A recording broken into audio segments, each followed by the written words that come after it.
Hey y'all, welcome to my channel. I'm Megan. Here I take books I've read and compare them to their on-screen adaptation. This time I'm talking about Hello, Goodbye, and Everything in Between. I hate when they put the sticker right over the title, but Hello, Goodbye, and Everything in Between. They made a Netflix version of the book, or Netflix movie, whatever, and it hit yesterday. Watch it today. Just finish it 3 minutes ago. So here we are. Before I begin, I want to start by saying I did not like the book at all. So this is going to be kind of a rare video for me where I probably prefer the movie more than the book. And I probably like every change that they made. So let's find out. So the movie started with Move Her Awayer by Hobo Johnson. I love that song, so I was already a little bit hype.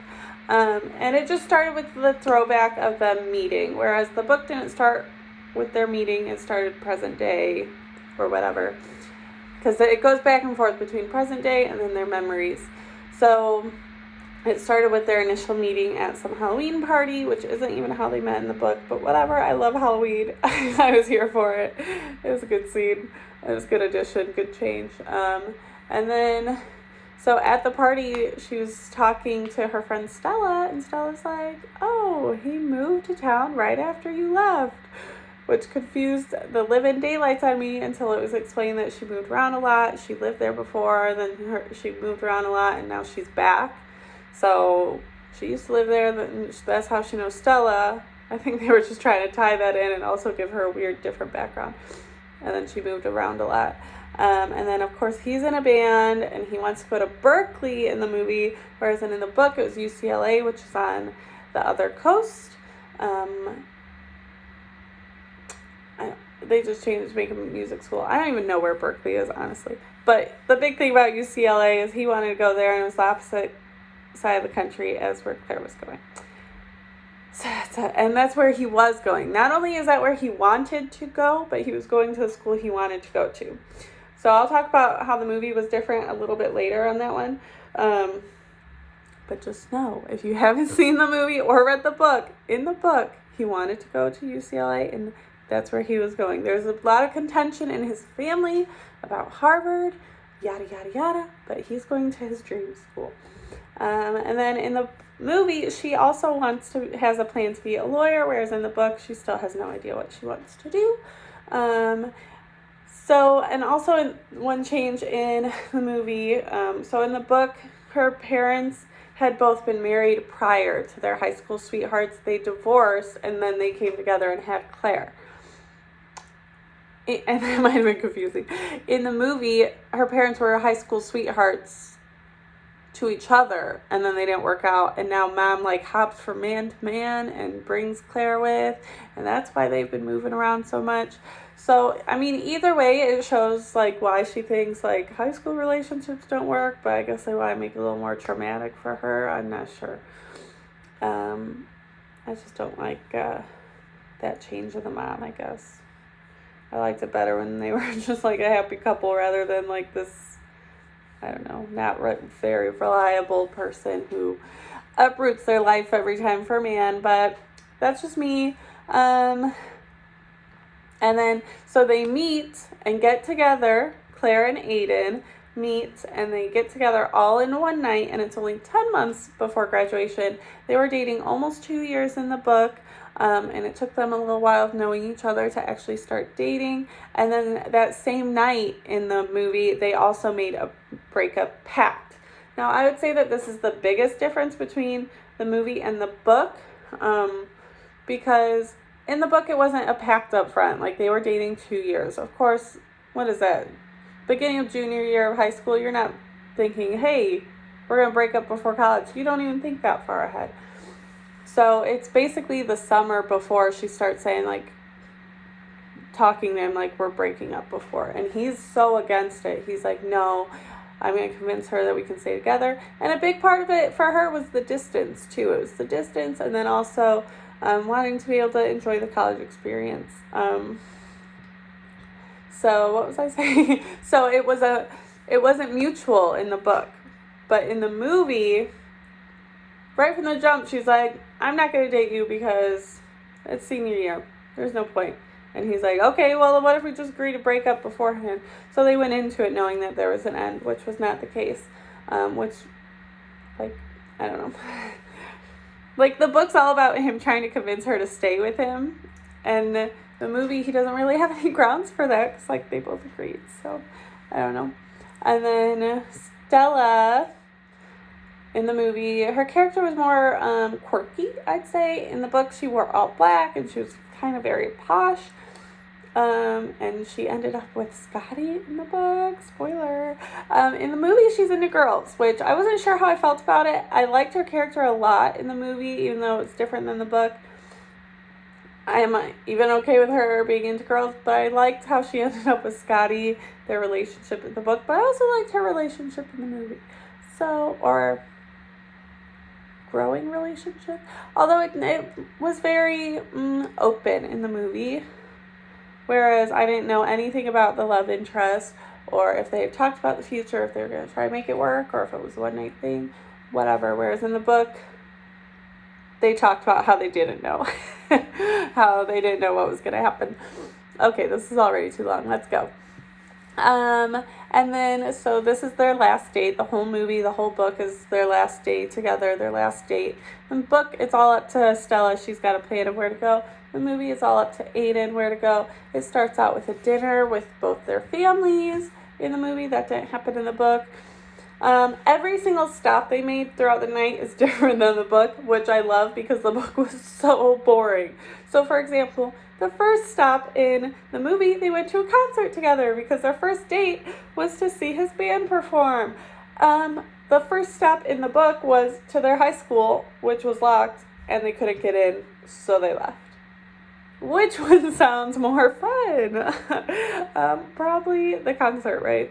The second stop was at a hockey rink for their first fight, which was a cute little added scene. Neither of which were in the book, the hockey rink nor the first fight. The third stop was a boat ride, and he said I love you for the first time. In the book, the first time he said I love you was not on a boat ride, and her response to it was I dove you, like doves. Whereas in the movie, her response was easy breezy, which I don't like that change. It was pretty lame, but I guess saying dove in that context would have been stranger. I'm not sure. They should have came up with something better than easy breezy. They're trying to make like some catchphrase like the okay from Fault in Our Stars. That's not going to catch on. And then they did like their first Valentine's Day, recreating their first Valentine's Day, which, I mean, that's a lame first because that's going to be their only Valentine's Day if they're breaking up, right? They were together, 10 months? They didn't have no 2 Valentine's Days. And then he said next up was our prom, which we didn't get to go to. And so that's not a first. How are you having a night reliving first if you didn't go to prom? And why didn't you go to prom? But then later on it said it was because she was sick. But none of that happened in the book. There was no prom, no mention of prom, blah, blah, blah. And then they got a party bus in the movie. Okay, budget. How much money Aiden got? He got a whole party bus for one night for 4 people. And then, so they ended up going to the school after all in the movie. But unlike the book, they found a way to break in. And then that was a big mess. Pulled a fire alarm for some reason. And then Aiden ended up getting stitches, had to go to the hospital, see his mom. All this never happened in the book. In the book, there was a fight. This was the best scene. I'm mad it was cut. There was a fight, and there were some injuries, but no stitches, no going to a hospital. They actually also went and had to save a friend from jail in the book. That was pretty good. That got cut. But anyway, so he got stitches. And then I was confused because it never mentions what college Aiden is going to. So I was like, what college is he supposed to be going to? And the mom said, like, it's just a short drive away from Claire, which I was upset about because the biggest reason she wanted to break up in the book was because of long distance, but if it's not long distance, so I'm like, okay, so they're gonna work it out. Like, if it's just a short drive, she doesn't want to lose herself in him. I don't know. I just didn't get the conflict in the movie if their schools are neighbors. Like, sure, you want to be single in college, but, like, if you love the person, like, I don't know. Let me know what y'all think about that part in the comments. Let's see.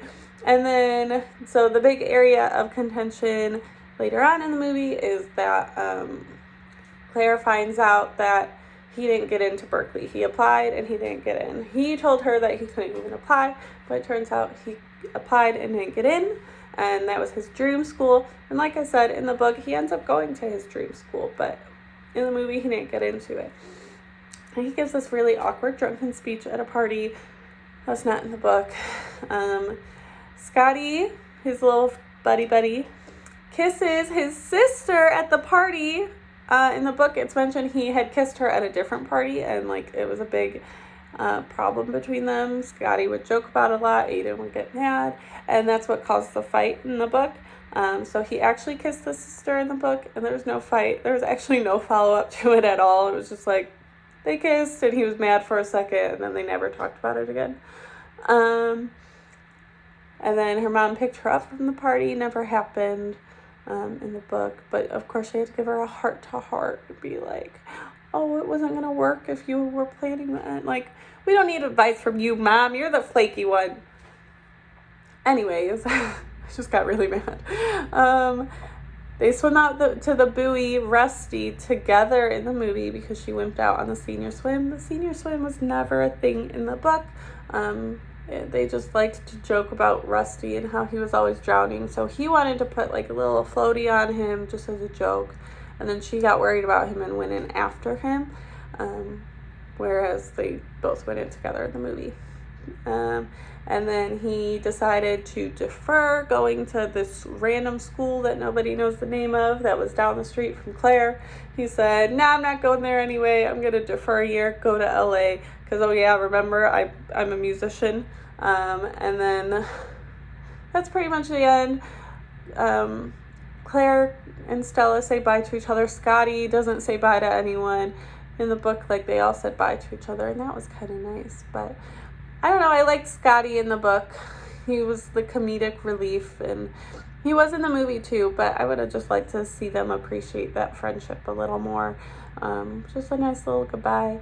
Also, Stella and Aiden had a nice little heart-to-heart in the movie. That was nice. So you don't get that in the book because it's all Claire's point of view. But the end to both the book and the movie were very lame. They were different from each other, and they were both still lame. So the book, they basically, like, do the college thing separate for 9 months, and then they're basically like, okay, let's get back together now.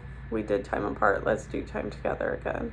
I was like, what was the point of this? Y'all are still in college, y'all are still long distance, like, nothing changed. And you just decided to be over it. And then in the movie, the end is, the following summer after freshman year, they just go up to each other and say hello, and I guess it's just inferred they get back together. It just ends with 2 hellos. So I think they could have done better with the ending, both the author and whoever, like, the script writer. I don't know. But this book took me so long to read. It was so short. It was so boring. Literally, they just drove from place to place having the same conversation. Should we break up? Should we stay together? The most boring locations.